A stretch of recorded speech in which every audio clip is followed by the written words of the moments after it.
வணக்கம் நேயர்களே. ஒரு நாட்டுக்கு அதனுடைய வல்லமை எந்த அளவுக்கு முக்கியமோ அதே அளவுக்கு அந்த நாட்டோடைய சமத்துவமும் முக்கியம். ஸோ இதை உணர்த்துற விதமா நெல்சன் மண்டேலா அப்படின்ற ஃப்ரீடம் ஃபைட்டர் நிறையவே போராடி இருக்காரு. ஸோ யங்ஸ்டர்ஸ்க்கு அவேர்னஸ் கிரியேட் பண்ணும் விதமாக இன்னைக்கு இன்டர்நேஷனல் நெல்சன் மண்டேலா டே அப்படின்னு சொல்லிட்டு கொண்டாடுறாங்க.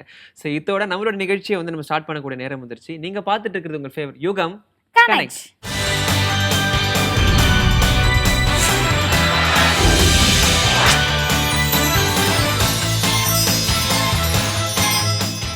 ஆஷிகா, நான் ஏற்கனவே சொன்ன மாதிரி இப்போ இருக்கிற அந்த கிளைமேட் கண்டிஷன்ஸ்க்கு பார்த்தீங்கன்னா ஈவினிங் டைமில் ஒரு அழகான ஒரு டீ இன்க்ளூடிங் ஒரு அழகான பஜ்ஜி வித் சட்னி சாப்பிட்டா ரொம்ப நல்லா இருக்கும்னு நான் நினச்சேன்.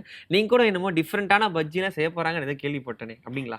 கண்டிப்பா அது சர்ப்ரைஸ். ஸோ ஒரு டிஃப்ரெண்டான பஜ்ஜி பத்தி தான் இன்னைக்கு கிருத்திகாஸ் கிச்சன்ல கிருத்திகா ராதாகிருஷ்ணன் மேம் நம்ம நேயர்களுக்காக செஞ்சு காமிக்க போறாங்க. வாங்க போய் கத்துக்கலாம்.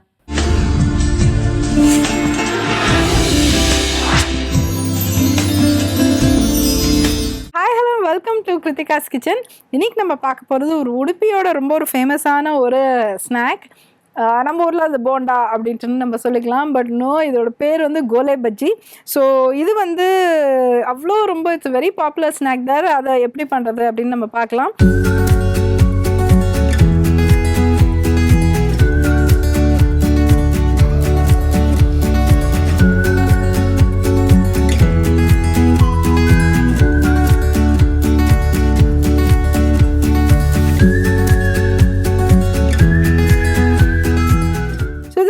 ட்ரெடிஷ்னல் ரெசிபி தான். பட் ஆனால் இதோட இன்க்ரீடியன்ஸ்னால இதோட டெக்ஸ்சர் அண்ட் ஃபீல் டிஃப்ரெண்ட்டாக இருக்கும். நம்ம ஊர் உளுந்து போண்டாவை விட இது டிஃப்ரெண்ட்டாக இருக்கும். இதை எப்படி பண்ணுறது அப்படின்னு பார்க்கலாம். மைதா, கடலை மாவு, அரிசி மாவு, ஒரு சிட்டிகை சோடா, இஞ்சி, கருகப்பில்லை, பச்சை மிளகா, கொஞ்சோண்டு சுகர், தயிர். ஸோ இந்த அளவுகள் பேசிக்காக என்ன பார்த்தீங்கன்னாக்கா, 1 கப் அளவுக்கு மைதா, 1 டேபிள் ஸ்பூன் அளவுக்கு கடலை மாவு, 1 டேபிள் ஸ்பூன் அரிசி மாவு, இஞ்சி, கருகப்பில்லை, பச்சை மிளகா, கொஞ்சமாக சுகர், ஜஸ்ட் ஒரு ஃப்ளேவரிங்க்கு. ஸோ தயிர் அளவு பார்த்திங்கனாக்கா இந்த மாதிரி ஒரு கரண்டியில் ஒரு ஃபுல் அளவு, ஒரு பாதி அளவு, அவ்வளோதான் உங்களுக்கு 1 கப் மைதாவுக்கு வேண்டியிருக்கும். அதுக்கப்புறம் இதை நல்லா கிளறிக்கோங்க. இப்போ ஸோ இதை அப்படியே கொஞ்சம் நல்லா பிசைஞ்சு கொஞ்சம். ஸோ இந்த கன்சிஸ்டன்சி ஓகே தான். சிறிதளவு பேக்கிங் சோடா, 1/2 டீஸ்பூன் அளவுக்கு போதுங்க.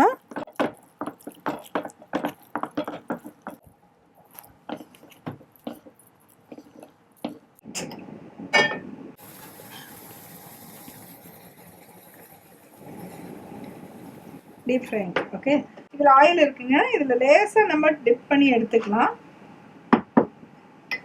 டிப் பண்ணிவிட்டு நீங்கள் இந்த பேட்டரை எடுத்து நீங்கள் போடும்போது உங்களுக்கு ரொம்ப ஈஸியாக அது ஒட்டாமல் அழகாக வந்துடும். இப்போ இதுலேருந்து எடுத்து கொஞ்சம் கொஞ்சமாக நீங்கள் இதில் ஆட் பண்ணிக்கலாம்.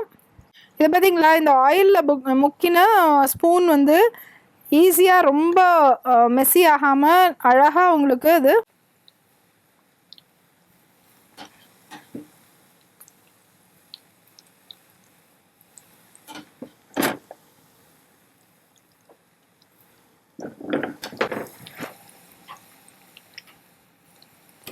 அப்படியே ஜென்டலாக அதை திருப்பி விட்டுக்கலாம். அதை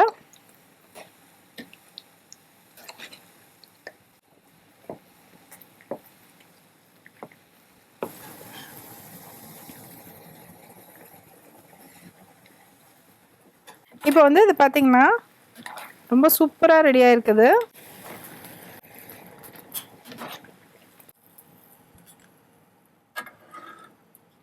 ஸோ இதை தேங்காய் எண்ணெயில் பொரிச்சனால இதோட ஃப்ளேவர் நல்லா இன்டென்ஸாக இருக்கும். ரொம்ப ரொம்ப டேஸ்டியாக இருக்குங்க அது. ஸோ இதை நம்ம எப்படி எடுத்து சர்வ் பண்ணிடலாம்.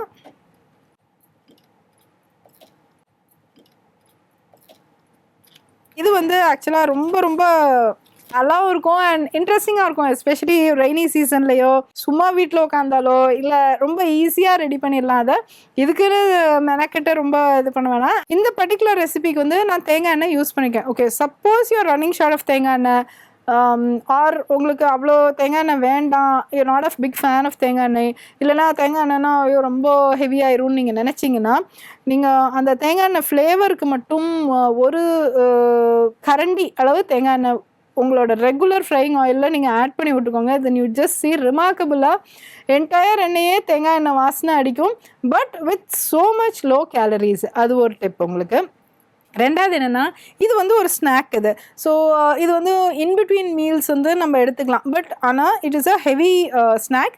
இது வந்து அத்லெட்ஸ் பண்ணுறவங்க, சின்ன குழந்தைங்க, ஆல்வேஸ் ஓடிக்கிட்டே இருக்கிறவங்க, அவங்களுக்கு வந்து இது ரொம்ப ரொம்ப நல்ல ஒரு ஸ்நாக்காக அது அமையும்.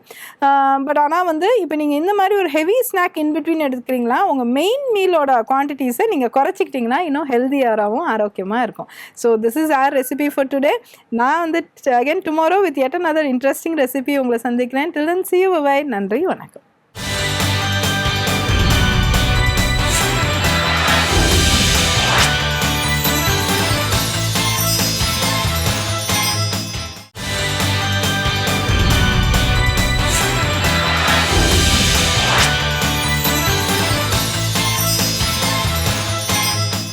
ஆக்சுவலி கசகசா அப்படின்ற ஒரு ஸ்பைசஸ் விமனோட ஹெல்த்தில் எந்த அளவுக்கு ஒரு முக்கிய பங்கு வகிக்குது அண்ட் அதை பற்றின ஒரு இன்ஃபர்மேஷன் தான் இன்றைக்கி மேம் ஷேர் பண்ண போகிறாங்க. வாங்க நேயர்களே போய் பார்க்கலாம்.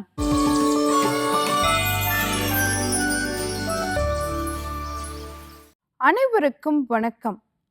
நான் doctor MS Vishanandhini, Siddha physician, lotus women care hospitals, PCOS speciality centre, Saibaba colony, Coimbatore, KK Nagar, Chennai. இனியவை இந்த நிகழ்ச்சியில் தொடர்ந்து நம்ம பெண்கள் சார்ந்த பல ஆரோக்கிய குறிப்புகளை பார்த்துட்டே வரங்க. அந்த வகையில் இன்றைக்கி நம்ம சொல்லக்கூடியது, நிறைய பேருக்கு இன்றைக்கி வந்து குழந்தையின்மை அப்படிங்கிற ஒரு பிரச்சனை வந்து இருந்துகிட்டே இருக்கு இல்லைங்களா. ஸோ அந்த தம்பதிகள் குழந்தையின்மைனால் கஷ்டப்படும் பொழுது நிறைய ட்ரீட்மெண்ட்ஸ் போயிட்டே இருக்கும். ஆனால் நம்மளுடைய உணவு முறையில் இருக்கக்கூடிய கசகசா வந்து குழந்தையின்மைக்கு ஒரு சிறந்த தீர்வாக இருக்கும். ஸோ ஆண் மலடு பெண் மலடு ரெண்டுக்குமே பார்த்தீங்க அப்படின்னு சொன்னால் கசகசா ஒரு சிறந்த தீர்வு. ஸோ குழந்தையின்மைக்கு கசகசா எப்படி வந்து பார்த்தீங்க அப்படின்னு சொன்னால் சப்போர்ட் பண்ண போது, எப்படி அதை சரி பண்ண போது, எப்படி ஈஸியாக தாய்மை அடைய முடியும் கசகசாவை வச்சு அப்படிங்கிறத பற்றி தான் இன்றைக்கி நிகழ்ச்சியில் நம்ம பார்க்க போகிறோம். ஸோ கசகசா அப்படிங்கிறது வந்து பார்த்திங்கன்னா இன்றைக்கி நம்ம வீடுகளில் எந்த மசாலா வச்சாலும் சரி, வெஜ் நான்வெஜ் எதுவாக இருந்தாலும் கண்டிப்பாக அதில் நம்ம கசகசா வந்து சேர்த்துரும். ஸோ இந்த கசகசா வந்து தூக்கமின்மைக்காக யூஸ் பண்ணியிருப்போம் நிறைய பேர். ஆனால் குழந்தை பாக்கியத்துக்கு இது ஒரு சிறந்த தீர்வாக இருக்குது. எப்படி குழந்தை பாக்கியம் கிடைக்கிறதுக்கு இது சப்போர்ட்டிவாக இருக்குது அப்படின்னு பார்த்திங்கன்னா, பெண்களுக்கு அவங்களுடைய FSH LH ஹார்மோனை பேலன்ஸ் பண்ணுது. பெண்களுக்கு வந்து பார்த்திங்கன்னா இந்த கருப்பை கழுந்து திரவம் அப்படின்னு சொல்லுவாங்க. அதாவது சர்விக்கல் மியூக்கஸ், வெஜைனல் மியூக்கஸ், இது வந்து கம்மியாக இருக்குது, ரொம்ப ட்ரையாக இருக்குது, ஹார்மோன்ஸ் ரொம்ப டிஸ்டர்ப்டாக இருக்குது அப்படிங்கிறவங்களுக்கு வந்து பார்த்திங்கன்னா இந்த கசகசா ஒரு சிறந்த தீர்வாக இருக்குது. So vaginal lubrication, cervical mucus secretion, அதனோட pH மெயின்டெனன்ஸ், இது எல்லாத்துக்கும் சப்போர்ட்டிவாக இருக்கிறது கசகசாவாக இருக்குது. கூடவே பார்த்திங்கன்னா இந்த கருக்குழாய் வந்து சரியாக வேலை செய்ய மாட்டேங்குது அப்படிங்கிறது, உங்களுடைய டியூப் வந்து இந்த ஸ்கேன் பண்ணி பார்க்கும்பொழுது சரியாக அதில் வந்து உங்களுக்கு வந்து ஒர்க் ஆக மாட்டேங்குது அப்படின்னு நிறைய டாக்டர்ஸ் சொல்லியிருப்பாங்க, நம்ம அதை கேள்விப்பட்டிருப்போம். ஸோ அந்த கருக்குழாய் சம்பந்தமான பிரச்சனைகளை சீர்படுத்தக்கூடிய தன்மை கசகசாக்கு இருக்குது. அதே மாதிரி ஓவிலேஷன் ப்ராப்பராக நடக்கிறதுக்கு, கருமுட்டை நல்லபடியாக வளர்கிறதுக்கு, அதை நல்லபடியாக பதிஞ்சு வளர்கிறதுக்கு, இது எல்லாத்துக்குமே கசகசா ஒரு சப்போர்ட்டிவாக இருக்குது. குழந்தை பாக்கியம் தள்ளி போகிற தம்பதிகளுக்கு இருக்கக்கூடிய ஒரு பெரிய பிரச்சனை பார்த்திங்கன்னா ஸ்ட்ரெஸ்ஸு. சுற்றி இருக்கிறவங்க எல்லாம் ஏன் ஆச்சு என்ன ஆச்சு கேள்வி கேட்டுக்கிட்டே இருப்பாங்க. ஸோ அவங்களுக்கு இருக்க அந்த ஸ்ட்ரெஸ் லெவலே அவங்களுக்கு வந்து இந்த பிரச்சனையை வந்து தள்ளி போட்டுக்கிட்டே இருக்கும், சீக்கிரமாக தாய்மை அடைய விடாது. அந்த ஸ்ட்ரெஸ்ஸை கண்ட்ரோல் பண்ணக்கூடிய தன்மை, ஏன்னா ACTH, கார்டிசால் இந்த 2 ஹார்மோனையும் கம்மி பண்ணி உங்களுடைய மனதை அமைதிப்படுத்தக்கூடிய தன்மை கசகசாக்கு இருக்குது. கூடவே நல்லா தூங்கணும்னா உங்கள் பிரெயினில் சுரக்கக்கூடிய செரட்டோனின் மெலட்டோனின் ஹார்மோனையும் ரெகுலரைஸ் பண்ணி தூக்கமின்மைக்கும் கசகசா ஒரு தீர்வாக அமையுது. அப்படி கசகசால என்ன இருக்கு அப்படின்னு சொல்லி பார்த்தீங்கன்னா, இன்னைக்கு நம்ம எல்லாருமே கால்சியம், பாஸ்பரஸ் அப்படிங்கிறது எலும்புக்கு ரொம்ப தேவை அப்படிங்கிறது நமக்கு தெரியும். அதே சமயம் ஒவ்வொரு செல்களும் நல்லபடியாக வேலை செய்யணும். ஒவ்வொரு செல்லுக்கும் பார்த்தீங்கன்னா அதனுடைய உயிர் சத்துக்கள் முழுமையாக கிடைக்க பெறணும் அப்படின்னா கால்சியம் சேனல்ஸ் வந்து ஓப்பனாக இருக்கணும். அதுதான் ஒவ்வொரு செல்லுக்கும் அந்தந்த சத்துகள் போய் கிடைக்கிறதுக்கு சப்போர்ட்டிவாக இருக்கும். ஸோ கருமுட்டைக்கும் அதே இதுதான், உயிரணுக்கும் அதே ஒரு தியரி தான். ஸோ அப்போது கால்சியம் சேனல்ஸ் நல்லபடியாக இருக்கணும்னா உங்கள் ரத்தத்தில் அப்சார்ப்ஷன் ஃபார்ம் ஆஃப் கால்சியம் நல்லபடியாக இருக்கணும்.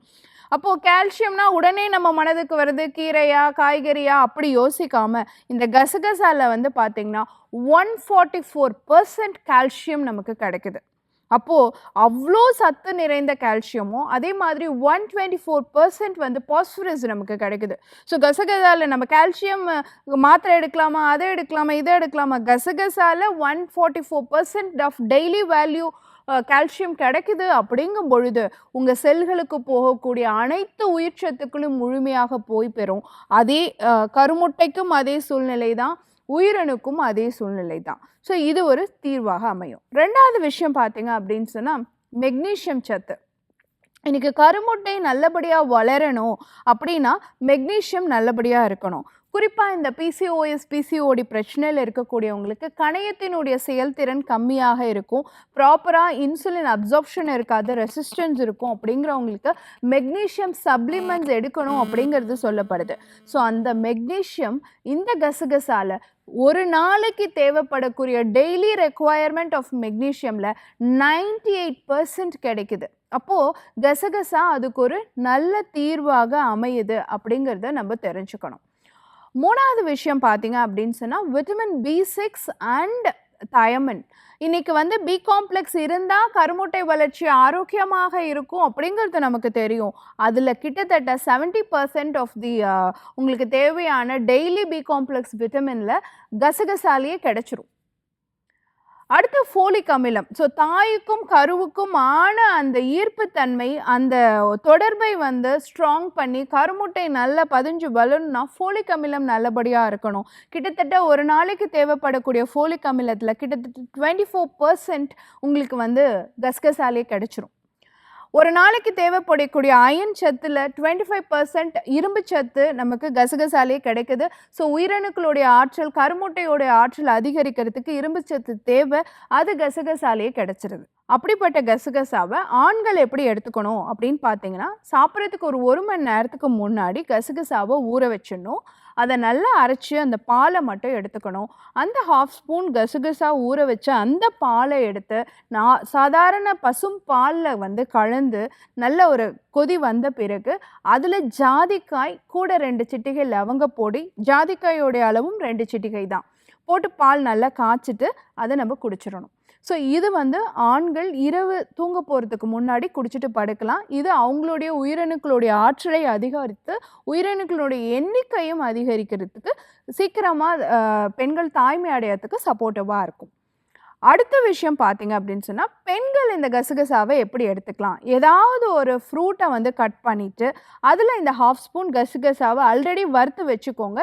அந்த கசகசா பொடி ஒரு 1/2 ஸ்பூன் அதில் மேலே வந்து ட்ரெஸ்ஸிங் மாதிரி போட்டுட்டு கட் ஃப்ரூட்ஸோடு சேர்த்து சாப்பிடலாம். இல்லைன்னா ஏதாவது வெஜிடபிள்ஸ் நீங்கள் சாலட் மாதிரி எடுக்கிறீங்க அப்படின்னு சொன்னாலும் அதில் டாப்பிங்காக இந்த கசகசா வறுத்ததை வந்து ஒரு 1/2 ஸ்பூன் ஸ்ப்ரிங்கிள் பண்ணிவிட்டு நீங்கள் எடுத்துக்கலாம். எடுக்கும் பொழுது பெண்களுக்கு உங்களுடைய கருமுட்டையோடைய வளர்ச்சி ஆரோக்கியமாக இருக்கும். ஆனால் இதை எப்போ எடுத்துக்கணும் பெண்கள் அப்படின்னு பார்த்தீங்கன்னா, உங்களுடைய 7th 8th டேல இருந்து ஒரு 15th டே வரைக்கும் எடுத்தால் போதுமானது. மற்ற காலகட்டங்களில் எடுக்க வேண்டாம். ஆண்கள் டெய்லியுமே அந்த கசகசா பாலை எடுத்துக்கலாம். பெண்கள் உங்களுடைய 6th 7th டேல இருந்து ஒரு 15 டேஸ் வரைக்கும் எடுத்தால் போதுமானது. ஸோ கசகசா ஆண் பெண் குழந்தையின்மை அப்படிங்கிற ஒரு பிரச்சனை, ஆண் பெண் மலட்டுத்தன்மைக்கு ஒரு சிறந்த தீர்வாக இருக்கும் அப்படிங்கிறத பற்றி நீங்கள் இன்றைக்கி புரிஞ்சிட்ருப்பீங்க. வீட்டில் இருந்தபடியே உங்களுடைய தாய்மையை நீங்கள் சீக்கிரமாக அடைய முடியும் அப்படிங்கிறத பற்றி நம்ம இன்றைக்கி பேசியிருக்கோம். இதே மாதிரி இன்னொரு ஆரோக்கிய குறிப்போடு நான் உங்களை சந்திக்கிறேன். இயற்கையோடு இணைவோம், ஆரோக்கியமாக இருப்போம், ஆனந்தமாக வாழ்வோம். நன்றி, வணக்கம்.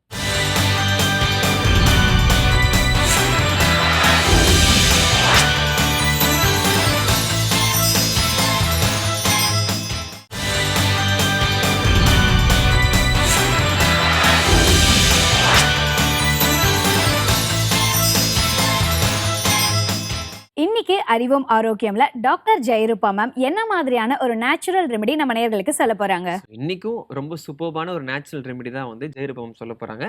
வாங்க போய் பார்க்கலாம்.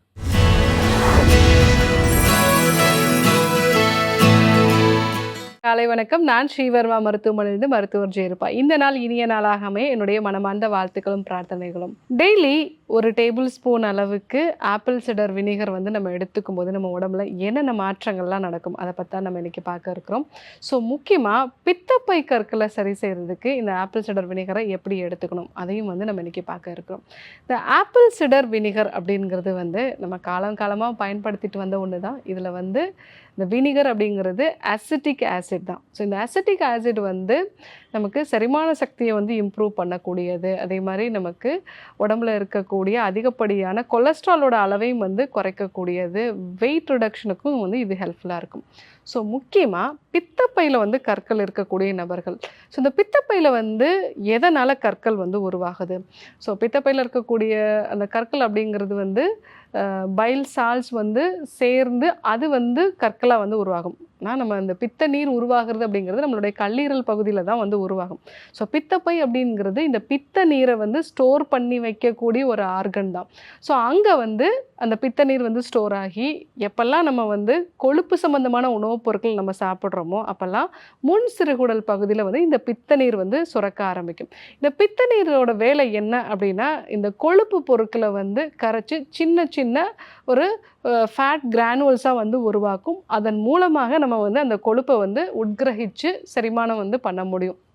இதுதான் இந்த பித்த நீரோட வேலை. ஆனால் இந்த பித்த நீர் வந்து தொடர்ந்து பித்தப்பையில் வந்து தங்கி இருக்கும் பொழுது அந்த பித்தப்பை வந்து சுருங்கி விரிஞ்சு அந்த பித்த நீரை வெளியேற்ற முடியாத ஒரு நிலை இருக்கும் பொழுது தான் அந்த பித்தப்பையில் வந்து கற்கள் உருவாகும். ஸோ இந்த நிலை எப்பப்பெல்லாம் உருவாகும் அப்படின்னா சர்க்கரை வியாதியினால் பாதிக்கப்படும் பொழுது நமக்கு உடம்புல இருக்கக்கூடிய கார்போஹைட்ரேட், புரோட்டீன், ஃபேட் இந்த மூணோட மெட்டபாலிசமே வந்து பாதிக்கப்படும்.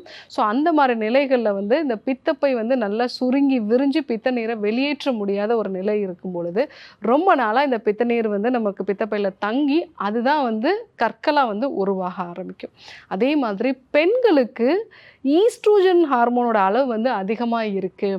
ஸோ அவங்களுக்கு இந்த ஃபைப்ராய்ட்ஸ் மாதிரியான பிரச்சனைகள் வந்து இருக்குது அப்படின்னா அவங்களோட இந்த பித்தப்பையும் வந்து சரியான முறையில் வந்து சுருங்கி விரியாது. ஏன்னா அந்த ஈஸ்ட்ரோஜனுங்கிறது அந்த பித்தப்பை சுருங்கி விரிய தன்மையை வந்து குறைச்சிடும், அதிகப்படியான ஈஸ்ட்ரோஜன். ஸோ அந்த மாதிரி நிலைகள்லையுமே வந்து பித்தப்பையில் வந்து கற்கள் உண்டாகும். அதனால தான் நிறைய பெண்களுக்கு வந்து பார்த்திங்க அப்படின்னா ஒரு ஆரம்ப கட்டத்தில் தைராய்டு மாதிரியான பிரச்சனைகள் வந்து இருக்கும். ஸோ அதுக்கப்புறமா பித்தப்பையில் கற்கள் இருக்கும். நிறைய பேருக்கு அந்த ப்ரெக்னன்சி காலகட்டத்தில் தான் வந்து அந்த பித்தப்பையில் வந்து கற்கள் உண்டாகும். ஸோ எதனாலலாம் வந்து வருதுன்னா அந்த ப்ரெக்னன்சி காலகட்டத்தில் நம்ம உடம்புல ஈஸ்ட்ரோஜன் ஹார்மோன் அளவு வந்து அதிகமாக இருக்கும். அதே மாதிரி டெலிவரிக்கு அப்புறமா நிறைய பேருக்கு வந்து அந்த பித்தப்பையில் கற்கள் வந்து உருவாகிறத பார்க்கலாம். இது எல்லாமே இந்த ஹார்மோன்ஸோட ஒரு சேஞ்சஸ்னால தான் வரும். ஸோ அதனால தான் அர்லியராக வந்து சில பேருக்கு வந்து தைராய்டோ இல்லை வந்து பிசிஓடி மாதிரியான பிரச்சனைகள் இருந்து அதுக்கப்புறமா பித்தப்பையில் வந்து கற்கள் உண்டாகும். ஸோ பித்தப்பையை வந்து அகற்றின பிறகு இன்னும் நிறைய ஹார்மோன் சம்மந்தமான பிரச்சனைகள் வந்து அடுத்தடுத்து வரதை நம்ம பார்க்குறோம்.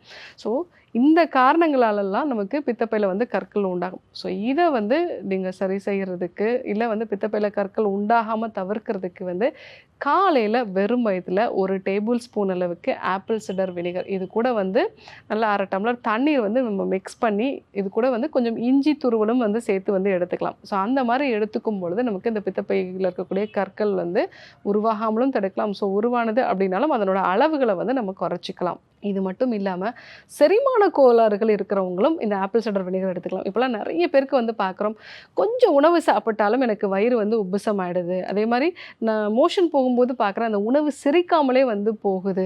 ஸோ இதுக்கெல்லாம் காரணம் நம்ம வயிற்றில் இருக்கக்கூடிய அந்த அமிலத்தோட தன்மை வந்து குறைஞ்சிருது. ஏன்னா நிறைய நம்ம அடிக்கடி வந்து உணவுகள் சாப்பிட்றதோ இல்லை வந்து வயிற்றில் வந்து ஆசிடிட்டி சம்மந்தமான பிரச்சனைகள் இருக்குங்கிறதுக்காக மாத்திரைகள் எடுக்கும் பொழுதோ அந்த ஆசிடோட அளவு வந்து கம்மியாகுது. இதனால் நம்மளால் சத்து பொருட்களை வந்து உட்கிரகிக்க முடியல, சரியான முறையில் செரிமானம் வந்து நடக்காது.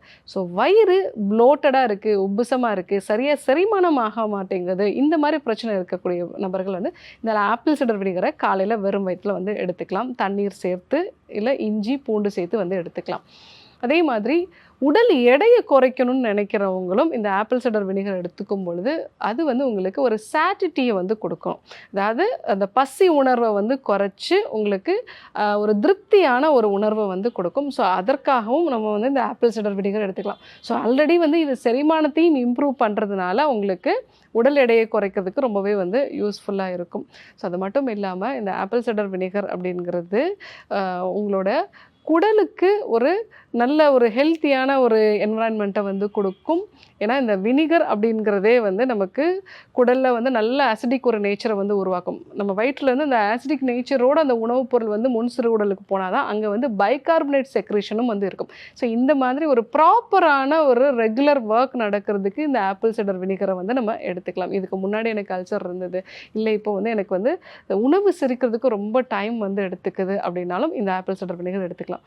சர்க்கரை நோயினால் பாதிக்கப்பட்டவங்களும் நிறைய பேருக்கு வந்து பார்த்திங்க அப்படின்னா இந்த பெரிஸ்டால்சிஸ் மூவ்மெண்ட் வந்து கம்மியாயிடும். அவங்களுக்கு இந்த குடலோட அசைவு இயக்கங்கள் அந்த மாதிரி பிரச்சனை இருக்கிறதுனால நார்மலாக ஒருத்தருக்கு 2லேருந்து 3 மணி நேரம் ஒரு உணவை செரிக்கிறதுக்கு டைம் எடுத்துக்குது அப்படின்னா சர்க்கரை வியாதியினால் பாதிக்கப்பட்டவங்களுக்கு 4 மணி நேரம் வரைக்கும் கூட டைம் எடுக்கும். ஸோ அந்த மாதிரி உங்களுக்கு சர்க்கரை வியாதியினால் செரிமானம் வந்து ரொம்ப டிலேடாக இருக்குது அப்படின்னா ஆப்பிள் சிடர் வினிகர் வந்து நீங்கள் எடுத்துக்கிறது நல்லது. ஸோ இந்த மாதிரி நிறைய பலன்கள் வந்து இருக்குது. முக்கியமாக பித்தப்பையில் உண்டாகக்கூடிய கற்களுக்கு வந்து நம்ம இந்த ஆப்பிள் சிடர் வினிகரை வந்து பயன்படுத்தலாம்.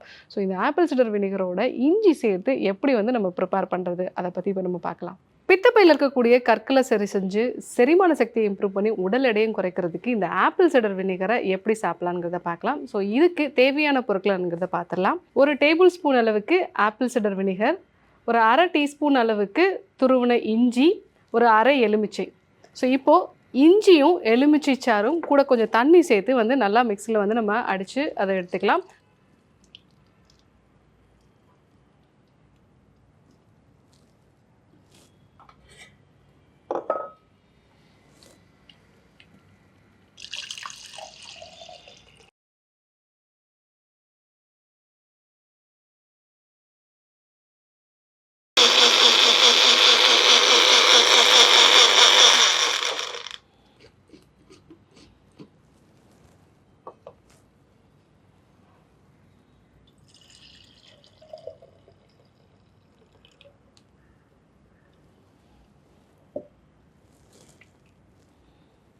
அது கூட வந்து 1 டேபிள் ஸ்பூன் அளவுக்கு ஆப்பிள் சிடர் வினிகரும் சேர்த்துக்க போகிறோம்.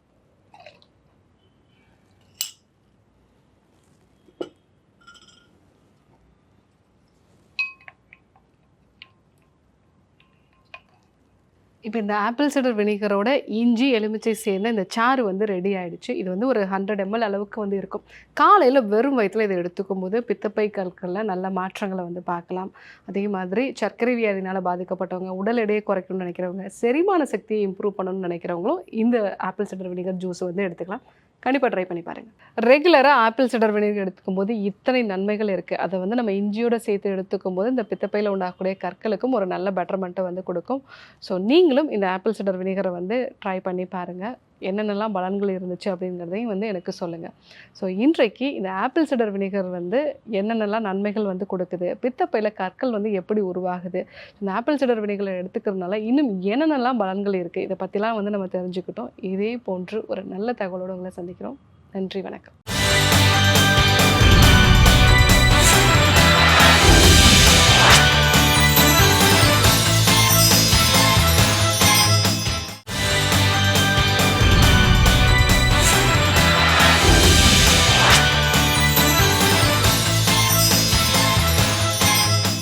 ஜெய், இன்னைக்கு ரிஸ்கோ மீட்டர்ல மிஸ்டர் சதீஷ்குமார் என்ன மாதிரியான ஒரு ஃபினான்ஷியல் அட்வைஸ் நம்ம நேயர்களுக்கு ஷேர் பண்ண போறாரு?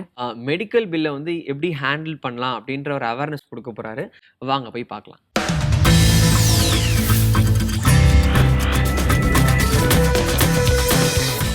இப்போ தான் 4 வருஷத்துக்கு முன்னாடி கோவிட் அப்படின்றதில் வந்து நம்ம மீண்டு வந்தோம். நம்ம அந்த 2020 அந்த கோவிட் கற்றுக் கொடுத்த பாடம் என்ன அப்படின்னாக்கா, எமர்ஜென்சி அப்படின்ற ஒரு சுச்சுவேஷன் நம்ம லைஃப்பில் எப்போ வேணாலும் வரலாம். நம்ம அதுக்கு ப்ரிப்பேர்டாக இருக்கோமா? அது என்ன எமர்ஜென்சிங்க? ஏன்னா நம்ம லைஃப்பில் பார்த்தீங்கன்னாக்கா ஜாபோ பிஸ்னஸோ எப்போ வேணாலும் ஒரு நடுவில் ஒரு 3 மாதம் வரலை அப்படின்னாக்கா உங்களால் உங்களோட பர்சனல் ஃபேமிலியை வந்து கரெக்டாக ரன் பண்ண முடியுமா? இன்றைக்கி நிறைய ஃபேமிலி பண்ணக்கூடிய ஒரு பெரிய மிஸ்டேக் என்ன தெரியுமா? அந்த எமர்ஜென்சி சுச்சுவேஷனை ஹேண்டில் பண்ண முடியாமல் திணறது தான். கோவிட் டைம்ஸில் பார்த்தீங்கன்னாக்கா நிறைய பேர் வந்து ஹாஸ்பிட்டலில் அட்மிட் ஆக வேண்டிய ஒரு சூழ்நிலை வந்துச்சு. நம்ம என்ன பண்ணுறோன்னாக்கா இன்றைக்குமே இந்தியாவில் 75% அட்மிஷன் நடக்குது.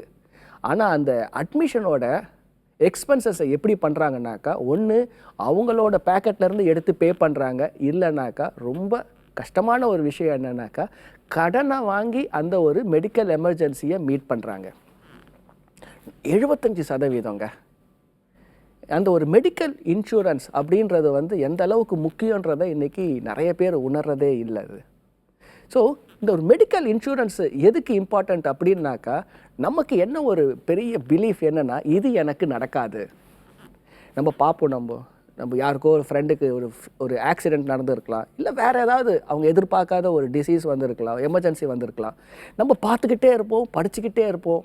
ஆனால் நம்ம வாழ்க்கையில் நம்ம எடுத்துகிட்டு போகக்கூடிய கான்செப்ட் என்னன்னாக்கா, இது எனக்கு நடக்காது. நம்பர் 1. நம்பர் 2, இது எனக்கு கண்டிப்பாக தெரியும். I know this. Medical insurance important அப்படின்னு தெரியும் நமக்கு.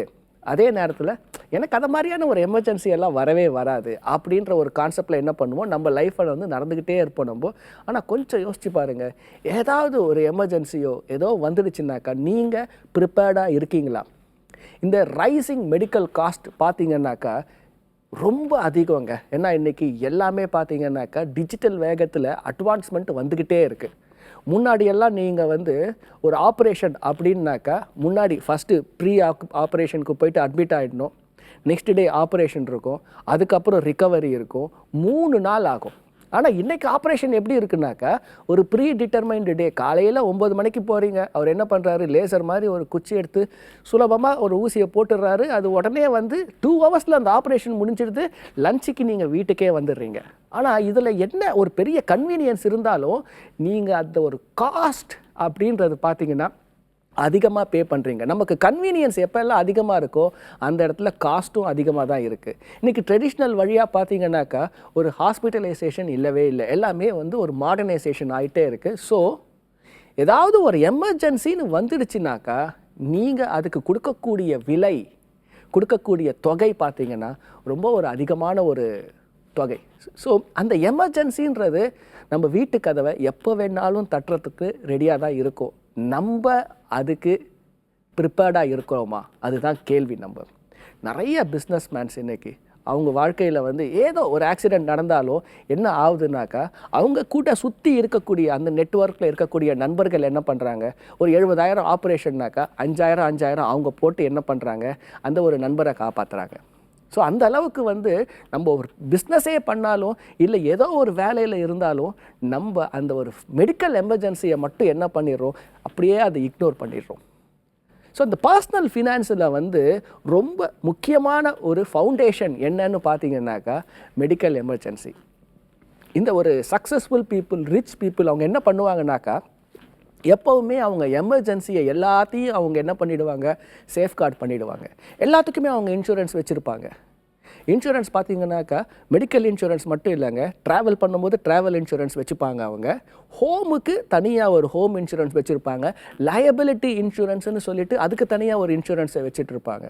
ஸோ எமர்ஜென்சின்றது எப்போ வந்தாலும் அவங்க என்ன பண்ணுறாங்க, அதை மீட் பண்ணுறதுக்கு தே ஆர் ப்ரிப்பேர்ட். ஸோ இந்த ஒரு மெடிக்கல் எமர்ஜென்சி அப்படின்னு வரும்போது உங்களுக்கு அந்த ஒரு இன்சூரன்ஸு இன்றியமையாதது. இது வரைக்கும் இல்லை அப்படின்னாக்கா கண்டிப்பாக ஒரு இன்சூரன்ஸை எடுத்துருங்க. அதே மாதிரி இன்சூரன்ஸை எடுக்கும்போது ஃபேமிலி ஃப்ளோட்டர் அப்படின்னு சொல்லக்கூடிய எல்லாருக்குமே இருக்கக்கூடிய பங்கு இருக்கக்கூடிய அதை மாதிரியான ஒரு ப்ராடக்டை சூஸ் பண்ணுங்கள். அந்த ஒரு ப்ராடக்டை சூஸ் பண்ணும்போது ஒரு ஃபேமிலியில் 4 பேர் இருக்கீங்கன்னாக்கா குறைஞ்சபட்சம் ஒரு 10 லட்சமாவது நீங்கள் ஒரு கவரேஜ் இருக்க மாதிரி அந்த ஒரு இன்சூரன்ஸை பிளான் பண்ணுங்கள். இன்றைக்கி நிறைய இன்சூரன்ஸ் ப்ராடக்ட் இருந்துக்கிட்டே இருக்குது, மெடிக்கல் இன்சூரன்ஸ் இருக்குது. ஸோ என்ன பண்ணணுன்னா, நீங்கள் வந்து உங்களோட சுற்று வட்டாரத்தில் இருக்கக்கூடிய ஹாஸ்பிட்டல்ஸில் எந்த கம்பெனிஸ் வந்து அந்த கேஷ்லெஸ் டைஅப் வச்சுருக்காங்க அதை ஃபஸ்ட்டு நீங்கள் கவனிங்க. ஸோ உங்களுக்கு நீங்கள் வந்து ஃப்ரீக்வெண்ட்டாக போயிட்டுருப்பீங்க, உங்களுக்கு ஒரு டாக்டர் இருப்பார், ஃபேமிலி டாக்டர் இருப்பார், அவர் எங்கே ஹாஸ்பிட்டல் வச்சுருக்காரு, அந்த கம்பெனியில் என்னென்ன டைப் இருக்குது அதை போய் ஃபஸ்ட்டு கேளுங்க. அந்த கம்பெனிக்கிட்ட இருந்து குறைஞ்சபட்சம் ஒரு 10 லட்சத்துக்கு ஒரு ஃபேமிலியில் 4 பேர் இருக்கீங்கன்னா கோட் வாங்குங்க. அதுலேயே பார்த்தீங்கன்னாக்கா நிறைய டேர்ம்ஸ் அண்ட் கண்டிஷன்ஸ்லாம் இருக்குது. ஒரு ஃபைனான்ஷியல் கன்சல்டண்ட்டை வச்சு வாங்குறது பெட்டர். அப்படி இல்லைனாக்கா நீங்களே இதை வந்து பார்த்துக்கலாம். அதில் கோபே அப்படின்னு ஒன்று இருக்கும். ஸோ நீங்களும் கொஞ்சம் காசை போட வேண்டியிருக்கும், அந்த கம்பெனியும் போடுவாங்க. அந்த மாதிரியான ஒரு பாலிசி எல்லாம் இல்லாமல் ஃபுல்லாக செட்டில்மெண்ட் பண்ணுற மாதிரியான பாலிசி இருக்கான்னு ஃபஸ்ட்டு பாருங்கள் நீங்கள். ஸோ ஒரு மெடிக்கல் இன்சூரன்ஸ் அப்படின்றது ரொம்பவுமே இம்பார்ட்டண்ட்டு. அதில் கேஷ்லெஸ்ஸாக ஒரு எமர்ஜென்சி வரும்போது அதுக்கு நம்ம ப்ரிப்பேர்டாக இருக்கணும். அதுலேயுமே வந்து ஒரு அடிக்குவேட் கவர் இருக்கணும்.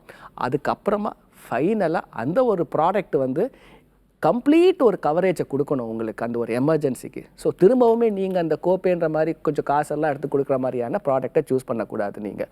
ஸோ இது வரைக்கும் ஹெல்த் இன்சூரன்ஸ் இல்லை அப்படின்னாக்கா இன்றைக்கே ஒரு கோட், நல்ல கம்பெனியில் ஒரு கோட்டை வாங்கி ஒரு ஹெல்த் இன்சூரன்ஸை கண்டிப்பாக வாங்குங்க.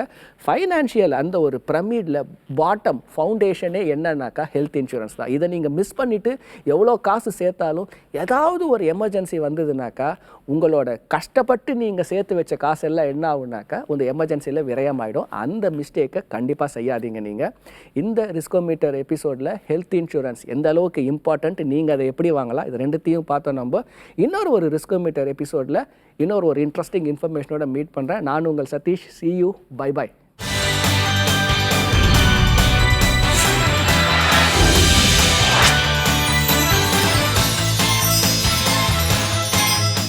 பிருந்தா பார்த்தீங்க அப்படின்னா வாரம் நம்ம எல்லாரையுமே எங்கேயாவது ஒரு நல்ல நல்ல பிளேசஸ்க்குலாம் வந்து டூர் கூட்டிட்டு போயிடுறாங்க. ஸோ இன்னைக்கு என்ன பிளேஸ்க்கு கூட்டு போகிறாங்க? ஹே ஹலோ வணக்கம், வெல்கம் டு தி ஷோ. நான் உங்கள் பிருந்தா அண்ட் யூ ஆர் வாட்சிங் ஐ ஆம் அ ட்ராவலர். இன்றைக்கும் உங்களுக்காக ஒரு சூப்பரான ஒரு ட்ரிப்க்கு தான் நான் கூட்டிகிட்டு போகிறேன். அதுக்கு முன்பாக let me start the day with a quote அப்படின்னு சொல்லுவேன். The job of work is to fill your pockets, but the job of travel is to keep memories அப்படின்ற ஒரு அழகான வாக்கியம் இருக்குது.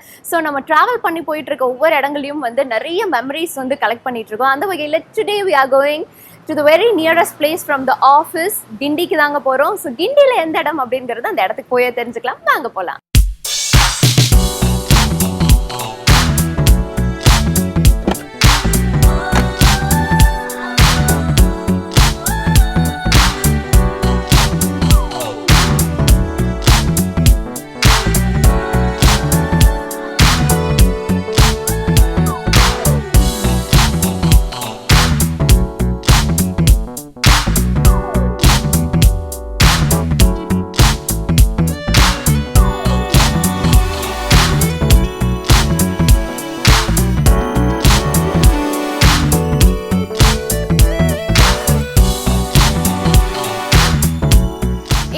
கிண்டியில் இருக்கக்கூடிய சென்னை ஸ்னேக் பார்க்குக்கு தாங்க வந்திருக்கோம். ரொம்ப பியூட்டிஃபுல்லாக இருக்குது இந்த இடமே. வந்து அதுக்கு தகுந்த மாதிரி ரொம்ப அழகான ஒரு ஆம்பியன்ஸ் செட் பண்ணியிருக்காங்க. ஸோ நம்ம டிக்கெட் வாங்கிட்டு தான் உள்ளே போகிறோம். வாங்க போகலாம்.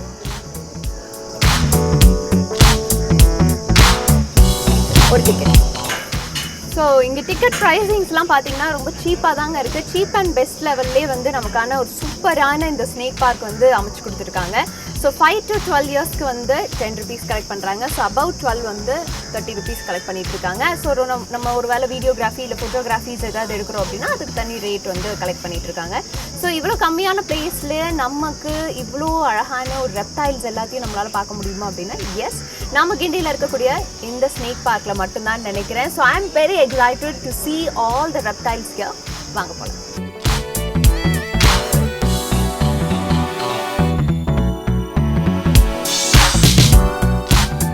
ஸோ இங்கே ஒவ்வொரு ரெப்டைல்ஸ், அதாவது ஸ்னேக்ஸ் தனியாக, பாய்சனஸ் ஸ்னேக்ஸ், நான் பாய்சனஸ் ஸ்னேக்ஸ்னு சொல்லி தனித்தனியாக வந்து வச்சுருக்காங்க.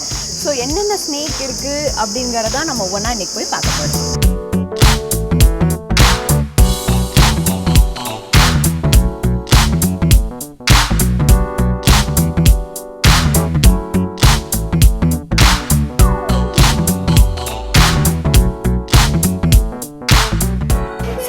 பார்த்தது பார்த்தீங்கன்னா ஆல்பினோ பைத்தானுங்க. So it is in a combination colour of white, yellow, இதெல்லாம் கொஞ்சம் கலந்த மாதிரி இருக்குது. ஸோ இது ஆல்பினிசம் அப்படிங்கிறது காஸ் ஆகிறது எப்படின்னு பார்த்தீங்கன்னா மெலனின் பிக்மெண்ட் இல்லை ரொம்ப கம்மியாக இருந்துச்சு அப்படின்னா இந்த ஆல்பினிசம் அப்படிங்கிற ஒரு விஷயம் காஸ் ஆகும். இது நம்ம பைத்தான் ஸ்னேக்ஸில் பார்க்கறனால ஆல்பினோ பைத்தான் அப்படின்னு சொல்கிறாங்க. ஸோ இது வந்து ஒரு ரேரான ஒரு ஸ்பீஷியஸாக இருக்குது. அண்ட் வந்து இது ஃபாரஸ்ட்லேயே ரொம்ப அட்ராக்டிவாக ஒயிட் கலரில் ரொம்ப அட்ராக்டிவாக தெரியறதுனால நிறைய ஸ்பீஷியஸ் வந்து அழிஞ்சுக்கிட்டே வருது அப்படின்னு சொல்லிட்டு இருக்காங்க.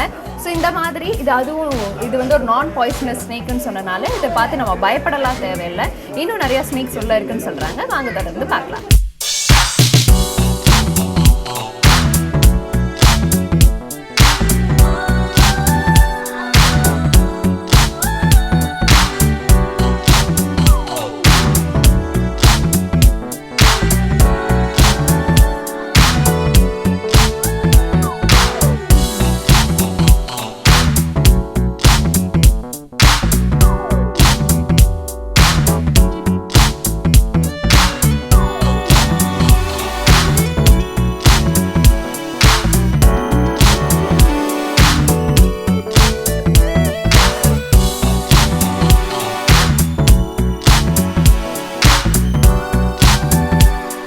பார்த்துட்டு இருக்கிறது இண்டோ சைனீஸ் ஸ்பிட்டிங் கோப்ரா அப்படின்னு சொல்லியிருக்காங்க. ஸோ யூஸ்வலாகவே நமக்கு தெரியும் snakes will have toads, frogs, தவளை, அப்புறம் இந்த ரேட்ஸ் இது எல்லாத்தையுமே சாப்பிடும். ஆசிட்டிஸ் தான் இதுவும். பட் இதோட இது பார்த்தீங்க அப்படின்னா ஒரே டைமில் 13 to 19 eggs ஒரே டைமில் வந்து முட்டையிடும் அப்படின்னு சொல்லியிருக்காங்க. அண்ட் அது மட்டும் இல்லை, ஸோ இது ஸ்பிட்டிங் கோப்ரா அப்படின்னு சொன்னனால அதோட இருக்கக்கூடிய அந்த பாய்சன் வந்து கரெக்டாக 2 meters வரைக்கும் அந்த இருக்கக்கூடிய டிஸ்டன்ஸ்லேயே வந்து எக்ஸாக்டாக வந்து ஸ்பிட் பண்ணிடும். ஸோ தட் நம்ம ஐஸில் படுற மாதிரி தான் ஃபோக்கஸ் பண்ணி ஸ்பிட் பண்ணணும்னு வேறு சொல்லியிருக்காங்க. கேட்கவே பயங்கரமாக இருக்குது. ஸோ அது உடனே நம்ம வாஷ் பண்ணலை அப்படின்னா நம்ம ஐசைட்க்கு வந்து ரொம்ப சிக்கலாகிடும் அப்படிங்கிறதா சொல்கிறாங்க. அண்ட் இதோட காம்பினேஷன் வந்து பார்த்திங்கன்னா ஒரு பிளாக், ஒயிட் இதெல்லாம் கலந்த மாதிரி இருக்குது. So spitting cobra is a poisonous snake and also a dangerous snake.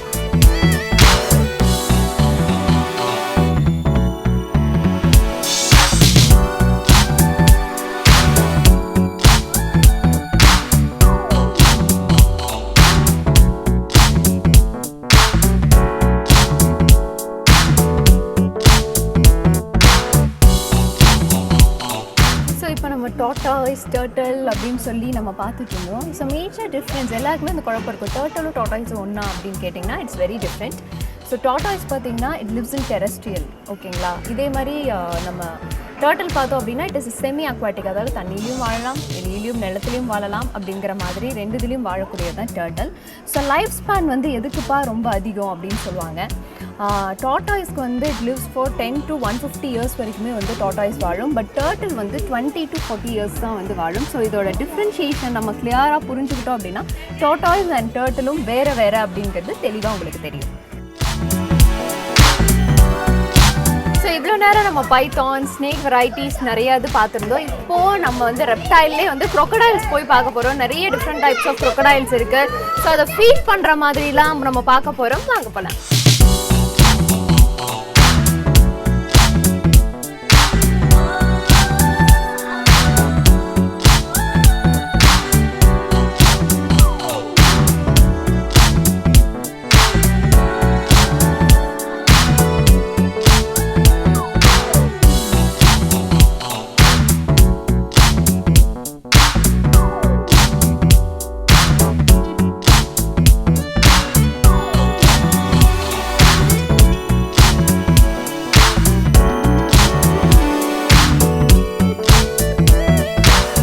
For the first time I'm visiting this in Snake Parkங்க. Iguana walk through live cage கொடுத்துருக்காங்க. ஸோ இங்கே இக்வானா இருக்குது, டொட்டாய்ஸ்லாம் இருக்குது. நேர்லேயே நம்ம வந்து ஃபீல் பண்ணுற அளவுக்கு வந்து ஒரு சூப்பர்வான ஒரு லைவ் கேஜ் கொடுத்துருக்காங்க. ஸோ இது வந்து ஒரு ஹை லெவல் ஆஃப் எக்ஸ்பீரியன்ஸை வந்து செட் பண்ணுது. ஸோ இது மாதிரி நான் எங்கேயுமே பார்த்ததில்ல. You can just feel like are in other நல்ல ஒரு பெரிய பெரிய ஹை அண்ட் சேனல்ஸில் பார்க்குற மாதிரி ஒரு ஃபீலாக வந்து இது நேரில் நீங்கள் பார்க்கலாம். அப்படிங்கும்போது it's obviously it's a very happy thing அப்படின்னு நினைக்கிறேன். சென்னை இந்த ஸ்னேக் பார்க் ஃபுல்லாக சுற்றி பார்த்துருந்தோங்க. பியூட்டிஃபுல்லாக ரொம்ப அழகாக மெயின்டைன் பண்ணிகிட்ருக்காங்க. ஸோ அந்த ஸ்னேக் பார்க்கோட chairman is with us, doctor Balraj அவர்கள் இருக்கார். ஸோ அவர்கிட்ட இந்த மெயின்டெனன்ஸ், இந்த பியூட்டிஃபுல்லான இந்த ஐடியாலாம் ஃபஸ்ட்டு எப்படி வந்துச்சு அப்படிங்கிறத கேட்டுக்கலாம். Hi sir, how you? Fine, thank you. Okay. So அதாவது இப்போ வந்து பேர்ட்ஸ் ஆகட்டும் இல்லை ரெப்டைல்ஸ் வெரைட்டிஸ் இல்லை அனிமல்ஸ், மொத்தத்தில் அனிமல்ஸ்னாலே வந்து அதை துரத்துறது அடிக்கிறது இந்த மாதிரி இன்டென்ஷன் இருக்கக்கூடிய உலகத்தில் ரெப்டைல்ஸ், அதுவும் பர்டிகுலர்லி ஸ்னேக்குக்காகவே டோட்டலாக நீங்கள் இப்படி ஒரு ஸ்னேக் பார்க்குன்னு வச்சது, how did you get this idea? இந்த ஐடியா வந்து எனக்கு இல்லை, என்னோட பிரிட்டிஷ் சார் ஒரு 50 வருஷத்துக்கு முன்னாடி அந்த அந்த ஐடியா வந்து 50 வருஷத்துக்கு முன்னாடி வந்துடுச்சு. இந்த ஸ்னேக்குன்னு தனியாக ஒரு பார்க் துவங்கணும்னு. முக்கியமாக இது காரணம் என்னென்னா, ஒரு ஜூன் எடுத்தால் எல்லா வகையான விலங்குகளும் இருக்கும், அதுலேயே ஸ்னேக்கும் இருக்கும். இருந்தாலும் அதை பார்க்கும்போது மக்கள் வந்து ஒரு பாப்புலரான விலங்குகள் பற்றி பார்த்துக்குவாங்க, யானை, புலி, சிங்கங்கள் பார்த்துக்குவாங்க. இந்த ஸ்னேக்கை பற்றி அதிக விழிப்புணர்வு இருக்காது. ஆகவே தான் அதற்குன்னு ஒரு தனியாக ஒரு சிறப்பான ஒரு ஜூ அமைக்கணுன்ட்டு அந்த காலத்தில் நினச்சி அதை தோற்று வச்சுருக்காங்க. முக்கிய காரணம் வந்து ஸ்னேக்கு பற்றி ஒரு பயமான உணர்ச்சி தான் மக்கள்கிட்ட, படித்தவங்களாலும் சரி படிக்காதவங்க, பாமர மக்கள், விவசாயிகள் யார் எடுத்தாலும் ஸ்னேக்குன்னா ஒரு பயமான தோற்றம் தான் இருக்குது. அதை போக்கணும், அதோட உண்மையான பலனை பற்றி தெரிவிக்கணும் அப்படிங்கிற நோக்கத்தில் அந்த இதை ஆரம்பிச்சிருக்காங்க. Okay, so you wanted to make an awareness among the people, அதான் மெயின் கீயாக இருக்குது. ஸோ இங்கே ஒரு நாளைக்கு எவ்வளோ பேர் சார் வராங்க? வீக் டேஸ்லேயே நான் பார்த்தேன் நல்ல கூட்டமாக அவ்வளோ ரஷ்ஷாக இருக்குது. So how much people do often visit here? ஆவரேஜாக 3000 பீப்புள் வர்றாங்க ஒரு நாளைக்கு. ஸோ 3000 பீப்புள் கிட்ட வந்து பர் வீக் ஃபுல்லாகவே வந்து அவ்வளோ பீப்புள் வராங்க. So much of people are visiting here. And I wanted to say sir, like வந்து ஒரு லைவ் மீட்டிங் செஷன் மாதிரி ஒன்று வச்சுருக்கீங்க, இக்வானாவுக்காகவே மெயினாக ஒரு தீம் வச்சுருக்கிறீங்களே, இந்த ஐடியா அண்ட் இது எப்படி மெயின்டைன் பண்ணுறீங்க டோட்டலி? இது ஒரு புது கான்செப்டுங்க, மினி ஜூஸில் கிடையாது. நான் வெளிநாட்டு நிறையா ஜூ பார்த்துருக்கோம். அங்கே விலங்கினங்களை க்ளோஸாக போய் பார்க்குறதுல மக்கள் விரும்புகிறாங்க, முக்கியமாக வந்து சில்ட்ரன்ஸ் விரும்புகிறாங்க. இதில் முக்கிய நோக்கம் என்னென்னா, விலங்குகளிலிருந்து பயம் போக்கணும். ஏன்னா பார்த்தாலே வந்து பயமாக இருக்கும், இந்த விலங்கு அந்த பயம் உணர்ச்சி இருந்தாலே அந்த வெறுப்பு உணர்ச்சி வரும். அதை பாதுகாக்கிற இது வராது. அதை குறிக்கோளை வச்சு தான் ஏன் ஒரு பெட் அனிமல் மாதிரி, ஒரு இக்வானா மாதிரி ஒரு பயமான அனிமல் தான், ஆனால் இது பெட்டாக வச்சுக்கலாம், இது பயம் இல்லை, இந்த விலங்கு வந்து நம்மளோட நமக்கு தெரிஞ்ச விலங்கு தான், இதை வந்து ஒன்றும் செய்யாதுங்கிற பயம் போக்கு அந்த விதத்தில் தான் இருக்குது. இதை வந்து எல்லோரும் விரும்புகிறாங்க. அதை தொட்டு பார்க்குறதுலேருந்து பக்கத்தில் பார்க்குறதுலேருந்து விரும்புறதுனால இது புது கான்செப்ட்டு, நிறைய சூழல் இல்லை. இது வந்து மோஸ்ட்லி பெட் அனிமல்னால எந்த மாதிரி பயமும் இல்லை. இதை வச்சு நம்ம மற்ற விலங்குகளும் இது மாதிரி தான் இருக்கும் அப்படிங்கிறது போக்குறதுக்கும், க்ளோஸாக அதை வந்து ஸ்டடி பண்ணி அதை எஜுகேட் பண்ணுறதுக்கும் இது உதவுது. ஸோ இப்போ வரைக்கும் நம்ம பார்த்ததுலேயே it was very clean maintenance கொடுத்துட்டு இருந்தீங்க, நிறைய கைட்ஸ் வச்சுருக்கீங்க, எப்படி ப்ராப்பராக ஃபீட் பண்ணணும். ஸோ இந்த பீப்புள் வந்திருந்தாலுமே அதை வந்து எந்த வகையிலையும் டிஸ்டர்ப் பண்ணாமல் பண்ணணும் அப்படிங்கிறதுல ரொம்ப கான்ஷியஸாக பீப்புள் ஆர் டூயிங். ஸோ இது வந்து சீப் அண்ட் பெஸ்ட்டாக கொடுத்துட்ருக்கீங்க, தட் இஸ் வெரி அப்ரிஷியேட்டபிள்னு நினைக்கிறேன் சார். உங்களோட இந்த மாதிரி ஒரு சேவையாகட்டும் இது எல்லாமே தொடர்ந்து நாங்கள் எல்லாத்துலேயும் வந்து நாங்கள் இன்னும் அதிகமாக அதை ரீச் பண்ண வைப்போம் அப்படிங்கிற there's no doubt. And thank you for giving this amazing opportunity to visit the snake park and have a nice look. And நம்ம வியூவர்ஸும் வந்து இதை கண்டிப்பாக என்ஜாய் பண்ணியிருப்பாங்கன்னு நினைக்கிறேன். Thank you for joining us today, sir. Thank you. என்னுடைய பேர் கலையரசன். நான் வனவிலங்கு உயிரியலில் வந்து முதுகலை பட்டம் வாங்கியிருக்கேன். பாம்புகளை பற்றி ஆராய்ச்சி பண்ணி அதில் டாக்டரேட் வாங்கியிருக்கேன். நான் இது சென்னை பாம்பு பண்ணையில் ஒரு 15 வருஷம் டைரக்டாக இருந்தேன். அப்புறம் 15 வருஷம் கழித்து வேறு இன்ஸ்டியூஷனில் வேலை பார்த்துட்டு திரும்ப இங்கே வந்து டைரக்ட் ரிசர்ச் ஒர்க் பண்ணிகிட்டு இருக்கேன். இந்த பாம்பு பண்ணை ஆரம்பிக்கப்பட்ட நோக்கம் என்னென்னா, பாம்புகளை பற்றி மக்கள்கிட்ட மிகப்பெரிய அளவு விழிப்புணர்ச்சி ஏற்படுத்தணுங்கிறத நோக்கம். பாம்புகள் அப்படின்னு சொன்னிங்கன்னா நம்ம உடனே பயம் வந்துடும், எந்த பாம்பு பார்த்தாலும் அடிச்சிடணும், பாம்புகள் நமக்கு விரோதம் எதிரியாக நினைக்கிறோம். பாம்புகளோடைய இப்போ ஃபுட் செயின்ஸ் உணவு வலையில் வந்து மனுஷன் எப்போதுமே இல்லை. ஸோ பாம்புக்கும் மனிதருக்கும் பயப்பட வேண்டிய அவசியம் இல்லை. ஆனால் நம்ம என்ன பண்ணியிருக்கோம், பல காலங்களாக பாம்புன்னு சொன்னால் பயந்து போய் அடிக்கணுங்கிற எண்ணத்தில் வந்திருக்கோம். அந்த மூட நம்பிக்கைலாம் அழிக்கணும், மூட நம்பிக்கையெல்லாம் போக்கணுங்கிறதுக்கு தான் அந்த பாம்பு பண்ணைங்க 1972ஆம் வருஷம் துவக்கப்பட்டது. இந்த முக்கிய நோக்கம் என்னென்னா, நம்ம இந்தியாவில் வந்து கிட்டத்தட்ட ஒரு 300 வகையான பாம்புகள் இருக்குது. இந்த 300 வகையான பாம்புகளில் 50லேருந்து 60 வகையான பாம்புகள் மட்டும்தான் விஷமுள்ள பாம்புகள். அந்த விஷமுள்ள பாம்புகளில் வந்து 60 வகையில் பார்த்திங்கன்னா, கடலில் இருக்கிற பாம்புகளை நம்ம அடிக்கடி பார்க்க முடியாது. ஃபிஷர்மேன் கூட அந்த வலையில் பிடிக்கும்போது எடுத்து போட்டுருவாங்க. அது விஷம் இருந்தாலும் அது அரிதில் கடிக்கும், வேகமாகலாம் ஓடி வந்து கடிக்காது. அது இல்லாமல் மேற்கு தொடர்ச்சி மலைகளில் ஹிமாலயாஸில் இருக்கக்கூடிய பாம்புகளை வந்து பிட் வைப்பர்ஸ்ன்னு சொல்லுவோம். அந்த வைப்பர்ஸ்லாம் பார்க்குறது ரொம்ப ரொம்ப ரேரு. ஸோ அந்த வகையில் எல்லாத்தையும் கழிச்சிட்டிங்கன்னா நம்ம மனித வாழ்விடத்துக்கு அருகில் இருக்கக்கூடிய பாம்பு வகைகள் மொத்தம் 4 மட்டும்தான். நல்ல பாம்பு, கட்டு விரியன், கண்ணாடி விரியன், சுருட்டை விரியன். இந்த 4 பாம்பை தான் நம்ம இங்கிலீஷில் பிக் 4 ஸ்னேக்ஸ்ன்னு சொல்கிறோம். Big 4 venomous snakes. இந்த 4 பாம்புகளை மட்டும் நம்ம அடையாளம் கண்டுபிடிச்சிட்டிங்கன்னா பாம்புகளை பற்றி நம்ம பயப்பட வேண்டிய அவசியமே இல்லை. மீதி அத்தனை வகையான பாம்புகளும் விஷமற்றவை, மனிதரை கொல்லக்கூடிய அளவுக்கு நஞ்சு இல்லாதவை. இந்த 4 பாம்பு மட்டும்தான் கடிச்சதுன்னா நம்ம இறப்பதற்கான வாய்ப்புகள் ரொம்ப அதிகம். இந்த விஷயத்தை நம்ம பப்ளிக் கன்வே பண்ணுறதுக்கு தான் இந்த பாம்பு பண்ணை ஆரம்பித்தாங்க. இதில் இந்தியாவிலேயே மிகவும் புகழ்பெற்ற பழைய பாம்பு பண்ணைங்கிறது சென்னை பாம்பு பண்ணை தான். மீதி எல்லா ஜூலையும் பாம்புகளை வந்து தனியாக வச்சுருப்பாங்க ஒரு செக்ஷனு. அங்கே வந்து இந்த அளவுக்கு மிகப்பெரிய அளவில் பாம்புகளை பற்றி அவேர்னஸ் பண்ணுறது, ஆராய்ச்சிகள்லாம் பண்ணுறதில்ல. நம்ம பாம்பு பண்ணை மட்டும்தான் மிக சிறந்த அளவில் இதை பண்ணிகிட்ருக்கோம் கடந்த 50 ஆண்டுகளாக. நம்ம இன்னொரு இம்பார்ட்டன்ட் திங்ஸ் என்னென்னு சொன்னீங்க, இந்தியாவிலேயே பாம்புகளை பற்றி அதிக அளவில் விழிப்புணர்ச்சி உள்ள நகரம்னு சொன்னால் நம்ம சென்னை மட்டும்தான். இப்போ மற்ற சிட்டியில் பாம்பு இருக்குது அப்படின்னு சொன்னிங்கன்னா அடிச்சிடுவாங்க, இல்லை ஏதோ பிரச்சனையெல்லாம் பண்ணிகிட்டு இருப்பாங்க. இங்கே நம்ம என்ன சொல்கிறாங்க, பாம்புன்னு சொன்னிங்கன்னா இமீடியட்டாக பாம்புகளை ரெஸ்கியூ பண்ணுறதுக்கோ அதை பாம்புகளை அப்புறப்படுத்துறதுக்கான டிபார்ட்மெண்ட், ஃபாரஸ்ட் டிபார்ட்மெண்ட் பண்ணுறாங்க. அதனால் பாம்புகளை அடிக்கணுங்கிற நோக்கம் நம்ம மக்கள்கிட்ட யாருக்குமே இல்லை. இது காரணம் வந்து நம்ம 50 வருஷமாக பாம்பு பண்ணையோட ஏற்படுத்தின விழிப்புணர்ச்சியின் காரணமாக இந்தியாவிலேயே அதிக அளவு விழிப்புணர்ச்சி உள்ள ஒரு நகரம்னு சொன்னால் சென்னை மட்டும்தான். சென்னையில் நான் ஏற்கனவே சொன்ன இந்த மாதிரி 4 வகையான பாம்புகள் இருக்குது. Cobra, krait, Russell's viper, saw scaled viper. தமிழில் நல்ல பாம்பு, கட்டு விரியன், கண்ணாடி விரியன், சுருட்டை விரியன். இந்த 4 பாம்பு ஏன் நம்ம ஹியூமன் ஹேபிடேஷனில் இருக்குன்னா, நாம் எங்கே மனிதன் இருக்கிற இடத்துலலாம் எலி இருக்கும், எலி இருக்கிற இடத்துலாம் பாம்புகள் இருக்கும். ஸோ அதனால் அந்த பாம்புகள் வந்து எலியை தான் உணவாக உட்கொள்றதால எலி இருக்கிற இடத்துலாம் பாம்பு இருக்கிறது சாதாரண விஷயம் தான். ஸோ நம்ம எப்படி அவாய்ட் பண்ணலான்னு சொன்னால், நம்ம சுற்றுப்புறத்தில் வந்து எலிகளையோ இல்லை தவளைகளோ இல்லாமல் இருந்ததுன்னா பாம்புகள் நம்ம வீட்டை நோக்கிலாம் வராது. ஸோ இப்போ இது ஒரு precaution for Chennai people. Another thing என்னென்னா, நம்ம நிறைய இப்போ இன்ஃப்ராஸ்ட்ரக்சர் டெவலப்மெண்ட் நிறைய நடந்துகிட்ருக்கு. கட்டுமான வேலைகள் நடக்கிறதால அங்கங்கே பாம்புகள் வெளியில் வருது. அந்த பாம்புகளை வந்து இப்போ நம்ம ரெஸ்கியூ பண்ணி நியர்பை ஃபாரஸ்ட்டில் கொண்டு போய் வனத்துறையால் விடப்படுது. ஸோ பாம்புகளை பற்றி அதிக அளவு விழிப்புணர்ச்சி இருக்கிறது வந்து நம்ம ரொம்ப ப்ரௌடாக நான் சொல்லிக்கிறேன். ஏன்னா அந்த 50 ஆண்டு கால பாம்பு பண்ணையோட பயன் வந்து இன்றைக்கி நடந்துகிட்ருக்கு.